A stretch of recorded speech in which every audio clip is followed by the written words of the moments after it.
29 సార్లు ఢిల్లీకి 30 సారు. ఏం సాధించడానికి?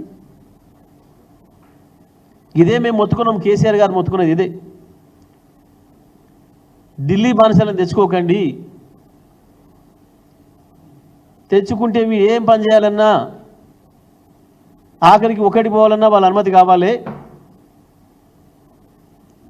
ఆలోచించండి, తొందరపడుకుని మళ్ళీ ఢిల్లీ బానిసత్వం పోవద్దు ఈ రాష్ట్రము అని చెప్పాను. అర్థమైపోయింది. ఇచ్చే వాటిని కూడా నడపడం చేత కానీ దద్దమని ప్రభుత్వం నువ్వు ఏది చక్కగా నడుపుతున్నావు? సంబురాలు చేశాడు, సంబురాలు. ఏ ఊరికన్నా పో, ఒక్కడి సెక్యూరిటీ వాళ్ళు పెట్టి నువ్వు నీ మంత్రిని ఉన్నావు పంపు, ఎంత బాగుంటుందో సంబురాలు వీపు మీద. మహిళలు ప్రధానంగా మహిళలు సిద్ధంగా ఉన్నారు. నువ్వు ఎవరి పోయినా మంచిగా చీపుర్లతోని సంబురాలు చేసుకోవడానికి నీవు వస్తే నీ వీపిస్తే సంబురాలు చేసుకోవడానికి సిద్ధంగా ఉన్నారు అక్కడ నువ్వు చేసిన నిర్వాకానికి.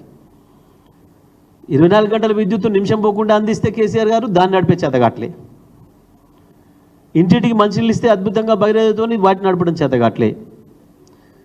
అద్భుతంగా నడిపి దేశానికి ఆదర్శంగా అద్భుతమైన పాఠశాలలను ఇస్తే, గురుకుల పాఠశాలలను ఇస్తే వాటిని నడపడం చేతగాట్లే. అమాయక పిల్లల్ని చంపుతున్నావు. 26 మందిని ఇప్పటికి చంపినావు. ఇంకా చాలదా పాపం? సోయిందా? ఒక్కనాడంటే ఒక్కనాడు విద్యాశాఖ పైన రివ్యూ చేసినవా ఇప్పటి వరకు? దోసుకోవాలి, మూటలు కట్టాలి, ఢిల్లీకి అప్పచెప్పి రావాలి, సగం వాళ్ళకు సగం వీళ్లకు, గిది తప్ప ఇంకోటి చేతగాలే. ఏడాదిలో ఏం సంబురాలు చేసుకుంటావు నీ ముఖానికి?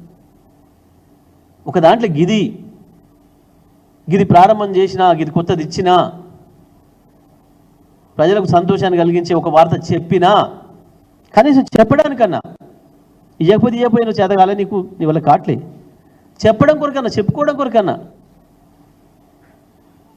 గత ప్రభుత్వం గాంధీ నేను ఇది చేసిన, కొత్తది చేసిన, నా మేనిఫెస్టో ప్రకారం నా 420 హామీలలో ఇది అమలు చేసిన అని చెప్పడానికి ఒక్కటంటే ఒక్కటి ఉందా?